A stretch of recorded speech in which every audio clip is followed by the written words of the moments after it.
आज हम आपको एक बौद्ध भिक्षु की कहानी के माध्यम से आपकी समस्या का हल बताएंगे। तो आज के इस कहानी को पूरा देखें ताकि आप भी इस कहानी को सुनने के बाद आपकी समस्या से छुटकारा पा सके। तो चलिए आज के कहानी की शुरुआत करते हैं। एक बार चीन के एक हिस्से में बहुत बड़ा मठ था जहां लगभग 500 भिक्षु रहते थे। वो सभी अपने गुरु के मार्गदर्शन में खुद को जानने का अभ्यास कर रहे थे। एक दिन एक लड़का उस मठ में शिष्य बनने के लिए आया। उसने मास्टर से कहा, मास्टर, मैं खुद को जानना चाहता हूं। मैं सच की तलाश कर रहा हूं। मैं पता लगाना चाहता हूं कि सच क्या है। मास्टर ने उसकी ओर देखा और कहा कि अगर तुम सच जानना चाहते हो तो तुम्हें अपना पूरा जीवन दांव पर लगाना होगा। सच को जानने में तुम्हारा पूरा जीवन लग सकता है, फिर भी इस बात की गारंटी नहीं है कि तुम्हें इस जीवन काल में सच का पता लगेगा या नहीं। क्या तुम इसके लिए तैयार हो? शिष्य ने कहा। मास्टर, मैं यहां पीछे मुड़ने के लिए नहीं आया हूं। मैं इसके लिए तैयार हूं। गुरु ने कहा, अगर ऐसा है तुम एक काम करो। इस मठ में 500 भिक्षु है। तुम उनके लिए चावल कूटने का काम करो। बस सुबह से शाम तक चावल कूटने का ही काम करो और जब तुम थक जाओ तो सोने चले जाओ। फिर अगली सुबह उठकर चावल को कूटना शुरू कर दो। इसके अलावा कुछ और मत करना। किसी और चीज के बारे में मत सोचना। बस इस रास्ते पर चलते रहना और दोबारा मेरे पास मत आना। जरूरत पड़ने पर मैं खुद तुम्हारे पास आऊंगा। उस लड़के ने गुरु के आदेश का पालन करते हुए चावल कूटना शुरू कर दिया। उस मठ में 500 शिष्य थे। उन सभी को समय समय पर भोजन की आवश्यकता पड़ती थी, इसीलिए वह बहुत जल्दी उठ जाता था और रात को देर तक चावल कूटता रहता था। जब वह थक जाता तो उसी कमरे में सो जाता था जहां वो चावल कूटता था। वो किसी से बात नहीं करता था और ना ही कोई उससे बात करने के लिए उसके पास आता था। कुछ महीनों तक चावल कूटते हुए उसके मन में पुराने विचार आते रहे, लेकिन उन विचारों को कोई नया विषय नहीं मिला तो वह अपने आप ही मिट गए। धीरे धीरे उसके मन में विचार कम होने लगे। कुछ सालों के बाद तो वो अपना नाम तक ही भूल गया। वह हमेशा चुप रहता और विचारहीन अवस्था में बस चावल कूटता रहता। उसने ना तो कभी ध्यान किया था और ना कभी शास्त्र पढ़ा था। मठ के बाकी शिष्य उसे मूर्ख समझते थे। ऐसा करते हुए 12 साल बीत गए। 12 साल बाद एक दिन मास्टर ने घोषणा की, अब मेरा आखिरी समय आ रहा है और मुझे अपना उत्तराधिकारी चुनना है जो मेरे बाद मठ का मुखिया होगा। इसीलिए मेरा कोई भी शिष्य है जिससे लगता है कि उसे आत्म साक्षात्कार हो गया है और उससे खुद को जान लिया है, तो रात को मेरे दरवाजे के पास आकर इस दीवार पर कुछ पंक्तियां लिखें जिसमें उसकी जिंदगी का सारा अनुभव समाया हो। कई शिष्यों ने ऐसा करने के बारे में सोचा, पर मठ के प्रमुख शिष्यों में से एक ने वहां जाकर कुछ पंक्तियां लिखी। उसे बौद्ध धर्म ग्रंथों का बहुत ज्ञान था। सभी शिष्यों को लगता था कि वो इस मठ का उत्तराधिकारी बन सकता है। उसने लिखा था कि मन एक दर्पण की तरह है जिस पर विचारों और इच्छाओं की धूल जमा हो जाती है। इस धूल को हटाने के लिए ही ध्यान है। जिसकी धूल हट जाती है और मन का दर्पण साफ हो जाता है, वो मोक्ष को प्राप्त कर लेता है। अगली सुबह जब मास्टर उठे और उन्होंने इन पंक्तियों को देखा और उन्होंने कहा कि किस बेवकूफ ने यह सब कचरा मेरी दीवार पर लिखा है। वो शिष्य जिसने यह लिखा था वो चुप रहा। हालांकि उसने जो पंक्तियां लिखी थीं वो ज्ञान से भरी थीं, लेकिन यह सब किताबी ज्ञान था। वो शिष्य बहुत चालाक था। उसने पंक्तियां लिखी पर उसने नीचे अपने हस्ताक्षर नहीं किए, क्योंकि वो स्वयं इसके बारे में निश्चित नहीं था कि ये सही है या नहीं, क्योंकि उसे आत्म साक्षात्कार नहीं हुआ था। गुरु ने पंक्तियों को पूरी तरह से खारिज कर दिया। ये देखकर सभी हैरान रह गए। ये घटना पूरे मठ में चर्चा का विषय बन गई। इस विषय पर बात करते हुए 2 शिष्य उस शिष्य के पास से गुजरे जो 12 साल पहले यहां आया था और दिन रात चावल कूटता रहता था। दोनों की चर्चा सुनकर वह धीरे से हंस पड़ा। दोनों शिष्य ने उसे पूछा कि तुम क्यों हंस रहे हो? दोनों शिष्य की नजर में यह चावल कूटने वाला तुच्छ ही भिक्षु था। किसी ने उसे ना तो कभी ध्यान करते हुए देखा था, ना ही कभी शास्त्र पढ़ते हुए। हर कोई उसे मूर्ख समझता था जो बस चावल को ही जानता था। उस मठ में बहुत बड़े बड़े विद्वान थे, लेकिन उस चावल कूटने वाले को किसी से कोई मतलब नहीं था। इसीलिए वह दोनों शिष्य उसे मुस्कुराता हुआ देखकर चकित रह गए। उन्होंने फिर उससे पूछा कि तुम क्यों हंस रहे हो? उसने जवाब दिया, मैं इसीलिए हंसा कि मास्टर सही बोल रहे हैं। यह सब पंक्तियां कचरा है। इन पंक्तियों का कोई मूल्य नहीं है। वो दोनों शिष्य चौंक गए। उन्होंने उसे पूछा कि क्या तुम ऐसी पंक्तियां लिख सकते हो जो इससे भी बेहतर हो? चावल पीसने वाले ने जवाब दिया। नहीं, क्योंकि मैं अनपढ़ हूं, लेकिन हाँ, मैं कुछ पंक्तियां कह सकता हूं। अगर तुमने उन पंक्तियों को तुम लिख सकते हो तो मैं तुम्हारे साथ जाने के लिए तैयार हूं। उन दोनों शिष्यों ने कहा, ठीक है। वे मास्टर के कमरे के पास गए और चावल कूटने वाले ने कुछ पंक्तियां बोली और दूसरे शिष्य ने उस दीवार पर लिख दिया और उन पंक्तियों के नीचे लिख दिया कि चावल कूटने वाला। उन्हें लगा कि मास्टर इस पर भी गुस्सा करेंगे। जो पंक्तियों उसने लिखने के लिए कहा था बहुत अद्भुत थी और वो पंक्तियां थी, मन तो बस एक का भ्रम है ना, तो मन है, ना ही मन का कोई दर्पण है, और जब मन ही नहीं है तो धूल कहां ठहरेगी। जो ये जानता है वो सच को जान गया। जब गुरु ने ये पंक्तियां देखी तो वे आधी रात को उठे और चावल कूटने वाले के पास गए। वह सो रहा था। मास्टर ने उसे जगाया और कहा कि ये लो, मेरी छड़ी और मेरे वस्त्र ले लो। आज से तुम मेरे उत्तराधिकारी हो, लेकिन इस मठ को छोड़कर कहीं दूर चले जाओ, क्योंकि इस मठ में बहुत सारे विद्वान हैं जो खुद को तुमसे ज्यादा श्रेष्ठ मानते हैं और वो तुम्हें मार देंगे। वो इस बात को बर्दाश्त नहीं कर सकते कि एक साधारण सा चावल कूटने वाला उनसे ज्यादा विद्वान निकला। तुम्हें वह सारा ज्ञान हो गया है जो मुझे है। तुम्हें यह सारा ज्ञान चावल कूटते कूटते हुआ है, और मुझे पता है कि तुम जहां भी जाओगे लोग तुम्हारे पास आने लगेंगे, क्योंकि जब कोई फूल खिलता है तो उसकी महक हर तरफ फैलने लगती है। उसने अपने गुरु के पैर छुए और रात को ही वहां से चला गया। अगर हम अपनी जिंदगी में देखें तो पाएंगे बहुत से लोग सोचते हैं कि ध्यान केवल एक ही जगह बैठकर आंखें बंद कर कर ही किया जा सकता है, लेकिन हकीकत में ऐसा नहीं है।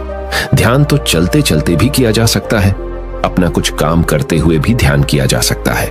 असल में ध्यान का मतलब यह है कि आप जो भी काम कर रहे हैं उसे अपनी शिद्दत से करें कि आपको आपके शरीर का ख्याल भी ना रहे। बिल्कुल उस चावल पीसने वाले की तरह जो चावल कूटने में इतना मग्न हो गया कि उसको खुद का कोई ख्याल ही नहीं रहा। उसने चावल कूटते हुए ही उसने आत्म साक्षात्कार प्राप्त कर लिया। हर समय वर्तमान में रहना और कुछ नहीं सोचना। मन तब तक ही है जब तक विचार है। जब विचार ही नहीं रहेंगे तो मन भी गायब हो जाएगा। जब मन ही नहीं रहेगा तभी तुम अपने आप को अच्छे से जान पाओगे। असल में हमें अपने वास्तविक रूप को जानने के लिए कोई अन्य साधना करने की आवश्यकता नहीं है। हम जो कुछ भी कर रहे हैं बस उसमें हमें पूरी तरह से खो जाने की जरूरत है। अपने काम में इस कदर से लीन हो जाओ कि आपका काम भी ध्यान बन जाए। ज्यादा सोचने वाले लोगों के लिए दूसरी रहस्यमयी कहानी अब हम आपको बताएंगे, तो चलिए कहानी की शुरुआत करते हैं। एक गांव में एक आदमी रहता था जो ताले तोड़ने के मामले में एक्सपर्ट था, यानी कि जहां कहीं भी ताले तोड़ने की बात आती थी या लॉक को खोलने की बात आती थी तो उसका नाम सबसे पहले लिया जाता था। एक दिन कुछ समझदार लोगों ने उसकी परीक्षा लेनी चाहिए और उसको बता दिया गया कि आपको इस जगह पर इस तारीख को आना है और ताले को तोड़ना है। जब वह समय के अनुसार तय दिनांक को वहां पहुंच गया तो उसको प्रतियोगिता के नियम समझा दिए गए। आपको एक बॉक्स में बिठा दिया जाएगा और उस बॉक्स को पानी में उतार दिया जाएगा। आपको ताला खोलकर बाहर आना होगा। इस बीच आपको लगता है कि लॉक आपसे नहीं खुल पाएगा तो आप इमरजेंसी बटन को दबा सकते हैं और ऊपर आ सकते हैं, लेकिन आप प्रतियोगिता में हार जाएंगे। उसने सभी नियमों की हां कर दी और पानी में चला गया। जैसे ही वह पानी में पहुंचा तो उसने जेब में से एक तार निकाला और लॉक को खोलने की कोशिश करने लगा। 4 से 5 बार कोशिश करने के बाद वह बार बार विफल हो रहा था, लेकिन उससे लॉक नहीं खुल रहा था। अब ज्यादा समय तक पानी में रहना उसके लिए और भी मुश्किल था, क्योंकि सांस रोकना आसान नहीं था। फाइनली उसने अपना पूरा दिमाग लगाया और एक बार अंतिम प्रयास किया। वह विफल हुआ और उसने इमरजेंसी बटन दबा दिया। धीरे धीरे ऊपर आने लगा। पानी के ऊपर आए बॉक्स को बाहर निकाला गया और हल्का सा धक्का देकर खोला गया। वह अचंभित हो गया कि एक बार भी मेरे दिमाग में यह ख्याल क्यों नहीं आया कि मैं इसको धक्का देकर खोलूं। हो सकता है कि ये लॉक ही ना हो। तो यही होता है, जब हम भी बहुत ज्यादा सोचते हैं तो इसका खामियाजा हमें भुगतना पड़ता है। कभी कभी ना सोचने से भी जवाब मिल जाता है। इसलिए किसी ने कहा है कि जो कुछ नहीं करते वह कमाल करते हैं। जी हाँ दोस्तों, यह बात बिल्कुल सही है। कभी कभी दिमाग को जब हम शांत रखते हैं और ठंडे दिमाग से सोचने की कोशिश करते हैं तो हमें बेहतर समाधान मिल जाता है। अब हम आपको बताएंगे कि ज्यादा सोचने की यह बीमारी के मुख्य कारण क्या है, जिससे आपको ज्यादा सोचने की बीमारी हो जाती है। अत्यधिक सोच के कुछ मुख्य कारण पहला कारण, वर्तमान से ज्यादा भूतकाल या भविष्य के बारे में ज्यादा चिंता करना। आप जो काम अभी कर रहे हैं उससे ध्यान हटाकर अपना ध्यान बीते हुए समय या आने वाले समय पर लगाएंगे तो आप ओवर थिंकिंग के शिकार होते जाएंगे। दूसरा कारण, काम का ज्यादा तनाव होना। जब वर्कलोड ज्यादा होता है तो दिमाग भी तेजी से चलने लगता और यह तनाव का रूप ले लेता है और दिमाग में वो विचार भी आने लगते हैं तो काम से संबंध ही नहीं है और लोग ओवर थिंकिंग के शिकार हो जाते हैं। तीसरा कारण, डर का बना रहना। जब व्यक्ति के अंदर डर होता है, जैसे नौकरी छूट जाने का डर, प्रमोशन न होने का डर, काम में असफल हो जाने का डर, पैसे न मिलने या डूब जाने का डर, व्यक्ति इस डर को लेकर कल्पना करता रहता है। भले ही ऐसा न होने वाला हो, लेकिन धीरे धीरे यह डर उसे जरूरत से ज्यादा सोचने पर मजबूर कर देता है। चौथा कारण, कॉन्फिडेंस की कमी। जब व्यक्ति में किसी काम को करने के प्रति उलझन बनी रहती है तो कॉन्फिडेंस कम होता जाता है, जिसके चलते नकारात्मक विचार दिमाग को घेरना शुरू कर देते हैं और व्यक्ति ज्यादा सोचना और चिंता करना शुरू कर देता है। पांचवा कारण, चीजों के बारे में सकारात्मक से ज्यादा नकारात्मक विचार। जब व्यक्ति छोटी छोटी बातों के नकारात्मक पहलू के बारे में ज्यादा सोचना शुरू कर देता है तो धीरे धीरे व्यक्ति ओवर थिंकिंग का शिकार होता जाता है। क्या ओवर थिंकिंग यानी अत्यधिक सोच से छुटकारा पाया जा सकता है? तो इसका जवाब है जी बिल्कुल। ओवर थिंकिंग यानी अत्यधिक सोच से छुटकारा पाया जा सकता है, हालांकि थोड़ा समय लग सकता है, लेकिन यदि आप नीचे दिए स्टेप्स को फॉलो करते हैं तो आप ओवर थिंकिंग की प्रॉब्लम से यकीनन छुटकारा पा सकते हैं। तो आइए जानते हैं कि ओवर थिंकिंग की समस्या से छुटकारा कैसे पाएं। ओवर थिंकिंग यानी अत्यधिक सोच से छुटकारा पाने के उपाय। ये सब जानते हैं कि पहले विचार दिमाग में आता है, फिर वो क्रिया का रूप लेता है। हमें कोई भी काम सोच समझकर करना बहुत जरूरी है, पर किसी काम को लेकर जरूरत से ज्यादा सोचना और वो बातें भी सोचना जो काम से संबंधित नहीं है, आपको और आपके काम दोनों को नुकसान पहुंचाता है। तो थिंकिंग प्रॉब्लम नहीं है, बल्कि ओवर थिंकिंग प्रॉब्लम है और इसे कम करना जरूरी है। तो आइए जानते हैं ओवर थिंकिंग यानी अत्यधिक सोच से छुटकारा या कम करने के उपायों का। पहला उपाय, स्वीकार करें कि आप जरूरत से ज्यादा सोचते हैं। इस बात को मन से स्वीकार करें कि आप ज्यादा सोचते हैं और आपको ऐसा नहीं करना है।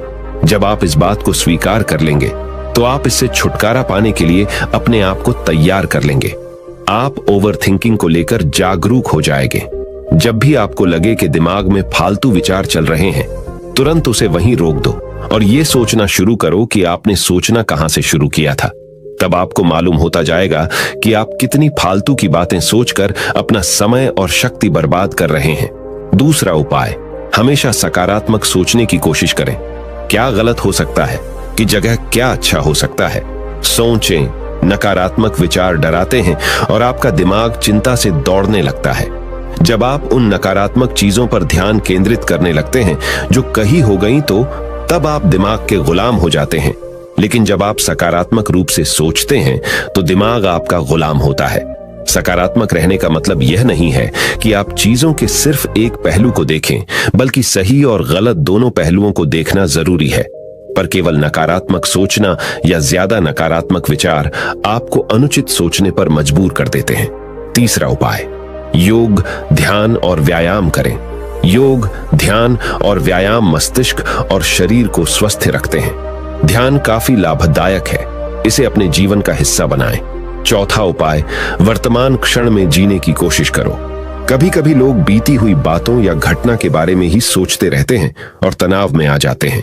इसी प्रकार जो समय आने वाला है उसे लेकर भी इतनी चिंता करते हैं कि तनाव में रहते हैं। तनाव में दिमाग हावी हो जाता है और फालतू बातें सोचने लगता है। जो समय बीत गया है उससे सीख लो, जो आने वाला है उसकी तैयारी करो। लेकिन यह आप तभी कर सकते हैं जब आप वर्तमान में रहें। इसलिए आप जो अभी कर रहे हैं तो पूरा ध्यान उसी पर लगाओ। पांचवा उपाय, जो बात आपको परेशान कर रही है उसे लिख लें। आपके सोचने के तरीके और आपके महसूस करने के तरीके के बीच एक मजबूत संबंध है। आपके सोचने का तरीका आपकी भावनात्मक स्थिति को प्रभावित करता है और आपकी भावनात्मक स्थिति आपके सोचने के तरीके को प्रभावित करती है। तो जो बात आपको परेशान कर रही है उसे लिख लें। अब उस बात के बारे में यह लिखें कि यह आपको क्यों परेशान कर रही है। अब अपने आप से प्रश्न करें कि क्या इस समस्या का हल परेशान रहना है? यदि नहीं तो उसका हल ढूंढे, और यही इसका कोई हल नहीं है तो परेशान रहने और सोचते रहने से क्या होगा? जब धीरे धीरे आप ऐसे करेंगे तो इस चीज की आपको आदत पड़ी ढहती जाएगी और आप अनावश्यक सोचना बंद कर देंगे। छठा उपाय, अपनी भावनाओं का नियंत्रण रखो।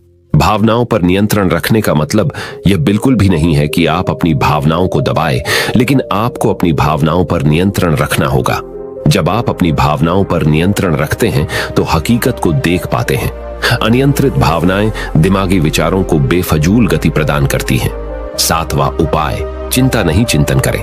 चिंता ओवरथिंकिंग को जन्म देती है और चिंतन क्रिएटिविटी को जन्म देता है। फालतू सोचने की जगह कोई कहानी, कोई लेख, कविता या कुछ रचनात्मक सोचें। आठवां उपाय, अपने पसंद की चीजें करें। जब भी आप फ्री हो तो कोई भी ऐसा काम करो जिसे करना आपको अच्छा लगता हो। किताबें पढ़ें, गाने सुने, गाने गाएं, घूमने जाएं। यदि आपके घर में बच्चे हैं तो बच्चों के साथ खेलें। अपने दोस्तों से साथ समय व्यतीत करें। नौवां उपाय, अपना सर्वश्रेष्ठ स्वीकार करें। जब आप ज्यादा सोचते हैं तो न चाहते हुए भी आप नकारात्मक बातें सोचते हैं और अपने आप को औरों से कम आंकने लगते हैं। याद रखें, कोई भी परफेक्ट नहीं होता। जो आप हैं, आप जैसा कोई नहीं है। लोग क्या कहते हैं, इस पर ध्यान देने की बजाय अपना सर्वश्रेष्ठ स्वीकार करें, अपने ज्ञान को बढ़ाते रहें और पॉजिटिव रहें। 10वां उपाय, मन को शांत रखें। आधुनिक जिंदगी भाग दौड़ा और तनाव भरी है। अधिकतर लोगों के साथ तनाव में बने रहना इतना सामान्य हो जाता है कि उन्हें इस बात का पता ही नहीं चलता कि धीरे धीरे तनाव उनके मानसिक और शारीरिक स्वास्थ्य पर बुरा प्रभाव डाल रहा है। जब मन अशांत होता है तब नकारात्मक और बेफिजूल के विचार हमारे दिमाग में घर करने लगते हैं। यदि आप ओवरथिंकिंग से छुटकारा पाना चाहते हैं तो अपने मन को शांत रखें। आपके सोच को बदल देने वाली 3 कहानियां अभी हम आपके सामने प्रस्तुत कर रहे हैं, तो इसे ध्यान से सुने। यह आपकी जिंदगी बदल लेंगी। पहली कहानी, चमकीले नीले पत्थर की कीमत। एक शहर में बहुत ही ज्ञानी प्रतापी साधु महाराज आए हुए थे। बहुत से दीन दुखी परेशान लोग उनके पास उनकी कृपा दृष्टि पाने हेतु आने लगे। ऐसा ही एक दीन दुखी गरीब आदमी उनके पास आया और साधु महाराज से बोला, महाराज मैं बहुत ही गरीब हूं, मेरे ऊपर कर्जा भी है, मैं बहुत ही परेशान हूं, मुझ पर कुछ उपकार करें। साधु महाराज ने उसको एक चमकीला नीले रंग का पत्थर दिया और कहा कि यह कीमती पत्थर है, जाओ जितनी कीमत लगवा सको लगवा लो। वो आदमी वहां से चला गया और उसे बचने के इरादे से अपने जान पहचान वाले एक फल विक्रेता के पास गया और उस पत्थर को दिखाकर उसकी कीमत जाननी चाहिए। फल विक्रेता बोला, मुझे लगता है ये नीला शीशा है, महात्मा ने तुम्हें ऐसे ही दे दिया है। हाँ, यह सुंदर और चमकदार दिखता है, तुम मुझे दे दो, इसके मैं तुम्हें 1000 रुपए दे दूंगा। वो आदमी निराश होकर अपने एक अन्य जान पहचान वाले के पास गया जो कि एक बर्तनों का व्यापारी था। उनसे उस व्यापारी को भी वो पत्थर दिखाया और उसे बेचने के लिए उसकी कीमत जाननी चाहिए। बर्तनों का व्यापारी बोला, यह पत्थर कोई विशेष रत्न है, मैं इसके तुम्हें 10,000 रुपए दे दूंगा। वह आदमी सोचने लगा कि इसकी कीमत और भी अधिक होगी और यह सोच वो वहां से चला आया। उस आदमी ने इस पत्थर को अब एक सुनार को दिखाया। सुनार ने उस पत्थर को ध्यान से देखा और बोला, यह काफी कीमती है, इसके मैं तुम्हें 1 लाख रुपये दे दूंगा। वो आदमी अब समझ गया था कि यह बहुत अमूल्य है। उसने सोचा, क्यों ना मैं इसे हीरे के व्यापारी को दिखाऊं। यह सोच वो शहर के सबसे बड़े हीरे के व्यापारी के पास गया। उस हीरे के व्यापारी ने जब वो पत्थर देखा तो देखता रह गया। चौंकने वाले भाव उसके चेहरे पर दिखने लगे। उसने उस पत्थर को माथे से लगाया और पूछा, तुम यह कहां से लाए हो? यह तो अमूल्य है, यदि मैं अपनी पूरी संपत्ति बेच दूं तो भी इसकी कीमत नहीं चुका सकता। तो इस कहानी से हमें यह सीख मिलती है, हम अपने आप को कैसे आंकते हैं। क्या हम वो हैं जो राय दूसरे हमारे बारे में बनाते हैं? आपकी लाइफ अमूल्य है, आपके जीवन का कोई मोल नहीं लगा सकता। आप वो कर सकते हैं जो आप अपने बारे में सोचते हैं। कभी भी दूसरों के नेगेटिव कमेंट से अपने आप को कम मत आंकिए। दूसरी कहानी, मेंढकों की टोली। एक मेंढकों की टोली जंगल के रास्ते से जा रही थी। अचानक 2 मेंढक एक गहरे गड्ढे में गिर गए। जब दूसरे मेंढकों ने देखा कि गड्ढा बहुत गहरा है तो ऊपर खड़े थे सभी मेंढक चिल्लाने लगे, तुम दोनों इस गड्ढे से नहीं निकल सकते, गड्ढा बहुत गहरा है। तुम दोनों इसमें से निकलने की उम्मीद छोड़ ढाए दो। उन दोनों मेंढकों ने शायद ऊपर खड़े मेंढकों की बात नहीं सुनी और गड्ढे से निकलने के लिए लगातार वो उछलते रहे। बाहर खड़े मेंढक लगातार कहते रहे, तुम दोनों बेकार में मेहनत कर रहे हो, तुम्हें हार मान लेनी चाहिए, तुम दोनों को हार मान लेनी चाहिए, तुम नहीं निकल सकते। गड्ढे में गिरे दोनों मेंढकों में से एक मेंढक ने ऊपर खड़े मेंढकों की बात सुन ली और उछलना छोड़ कर वो निराश होकर एक कोने में बैठ गया। दूसरे मेंढक ने प्रयास जारी रखा। वो उछलता रहा जितना वो उछल सकता था। बाहर खड्डे सभी मेंढक लगातार कह रहे थे कि तुम्हें हार मान लेनी चाहिए, पर वो मेंढक शायद उनकी बात नहीं सुन पा रहा था और उछलता रहा और काफी कोशिशों के बाद वो बाहर आ गया। दूसरे मेंढकों ने कहा, क्या तुमने हमारी बात नहीं सुनी? उस मेंढक ने इशारा करके बताया कि वो उनकी बात नहीं सुन सकता क्योंकि वो बहरा है, सुन नहीं सकता, इसलिए वो किसी की भी बात नहीं सुन पाया। वो तो यह सोच रहा था कि सभी उसका उत्साह बढ़ा रहे हैं। इस कहानी से हमें यह सीख मिलती है कि 1, जब भी हम बोलते हैं उनका प्रभाव लोगों पर पेड़िहाता है, इसलिए हमेशा सकारात्मक बोलें। 2, लोग चाहें जो भी कहें, आप अपने आप पर पूरा विश्वास रखें और सकारात्मक सोचें। 3, कार्य ही मेहनत, अपने ऊपर विश्वास और सकारात्मक सोच से ही हमें सफलता मिलती है। तीसरी कहानी, चील और मुर्गी। एक जंगल में बरगद का पेड़ था। उस पेड़ के ऊपर एक चील घोंसला बनाकर रहती थी जहां उसने अंडे दे रखे थे। उसी पेड़ के नीचे एक जंगली मुर्गी ने भी अंडे दे रखे थे। एक दिन उस चील के अंडों में से एक अंडा नीचे गिरा और मुर्गी के अंडों में जाकर मिल गया। समय बीता, अंडा फूटा और चील का बच्चा उस अंडे से निकला और वह यह सोचते बड़ा हुआ कि वो एक मुर्गी है। वो मुर्गी के बाकी बच्चों के साथ बढ़ा हुआ। वह उन्हीं कामों को करता जिन्हें एक मुर्गी करती है। वो मुर्गी की तरह ही कुड्डाता, जमीन खोद कर दाने चुगता और वो इतना ही ऊंचा उड़द डाक पाता जितना कि एक मुर्गी उड़द डाकती है। एक दिन उसने आसमान में एक चील को देखा जो बड़ी शान से उड़द डाक रही थी। उसने अपनी मुर्गी मां से पूछा कि उस चिड़िया का क्या नाम है जो इतना ऊंचा बड़ी शान से उड़द डाक रही है। मुर्गी ने जवाब दिया, वह एक चील है। फिर चील के बच्चे ने पूछा, मां, मैं इतना ऊंचा क्यों नहीं उड़ पाता? मुर्गी बोली, तुम इतना ऊंचा नहीं उड़ सकते क्योंकि तुम एक मुर्गे हो। उसने मुर्गी की बात मान ली और मुर्गे की जिंदगी जीता हुआ एक दिन मर गया। इस कहानी से हमें यह सीख मिलती है कि जो भी हम सोचते हैं या कुछ नया करने की कोशिश करते हैं तो दूसरे हमें यह कहकर रोकते हैं कि तुम ऐसा नहीं कर सकते, ऐसा नहीं हो सकता, और हम अपना इरादा यह सोचकर बदल लेते हैं कि वाकई मैं यह नहीं कर सकता और हार मान लेते हैं। इसका मुख्य कारण है अपने ऊपर भरोसा न होना, अपनी शक्तियों पर भरोसा न होना, अपने काम पर भरोसा न होना। दोस्तों, जो लोग कहते हैं कहने दीजिए, लोगों का काम है कहना। अपने आप पर भरोसा रखें, अपने आप को पहचानें।